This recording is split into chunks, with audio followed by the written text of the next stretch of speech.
प्रणाम नमस्कार जय जगन्नाथ आपण माने केमती अछंती मु बहुत भलो अछि this is day 2 of 100 days 100 blogs की खोलु खोलु मम्मी कहला रुटका छतु धोई देछि काटी दे मु देखो केमती काटिया को चेष्टा करथली तापर टिए बुद्धि फसला चॉपिंग बोर्ड आनली आ फट काटी की रेडी करदली काना मु किछि भी काम करनथली देखो मो मेहनत का फल तापर पळेली मो चिया सीड्स पीली आ आज मोर काम थला मेन काम हला रुटका छतु को भाजीबा तो मम्मी टिके हल्दी रे भाजी देइतला तापर मु प्याज पकेकी मसला पकेकी ताको 15 मिनिट जाए कसी देली आ बहुत ही ज्यादा टेस्टी लगला मम्मी भाजी की मु पळेली गाधेबा पे आ गाधे की आसी घरे केही नथले मम्मी बाबा बाहर को पळेतले तो मु जाउची खाइबा पे एटा ओओटीडी आज मु कोन पिंदिची चलो तो आज मु करथली डाली रुटका छतु आलू भजा मम्मी सकाळु करी दितला ओ एटा काली रो बटर गार्लिक नान थिला एटा रहइबो डाइट को गोटे रहइबनी ताले मजा ही कोन खाईदेली खाईदी सारा पर दीटारू मु एडिटिंग करने बसिली मत 5टा बाजीगला मम्मी वर्षा जोर होता तो मम्मी बाबा आसवाई भी 5टा करदे से आसला मुझे चा बनईदेली आम 3 जन पीदेलु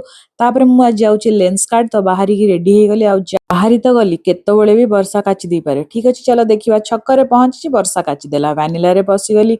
पशिकी मुह थोड़ी देखी गोटे पेस्ट्रीज खाईदेली फिर भी वर्षा छड़नी टिके फोणी मुह देखा देखी है गोटे कॉर्न सैंडविच मगेदेली आ खाईदे की लेंस कार्ड पड़ेली वर्षा छाड़ी जाइए चश्मा पसंद आस जाइए रखीदे काली की पहर दिन जाकि करदेवी राति आसला डिनर करदेली मेन काम था चिया सीड्स इसबगोल आउ मिश्री को मिसेकी मु भिजई दिए समस्त मम्मी बाबा और मो आज दिन गोटे रियलाइजेशन प्रोब्लेम तो समस्त पाखक आसो सेटा आमे चूज करि परिबानी बट से प्रोब्लेम रे आमे केमती एक्ट करूचे सेटा आमे निहाती चूज करि परिबा चलली शुभरात्रि जय जगन्नाथ काली देखा बाय।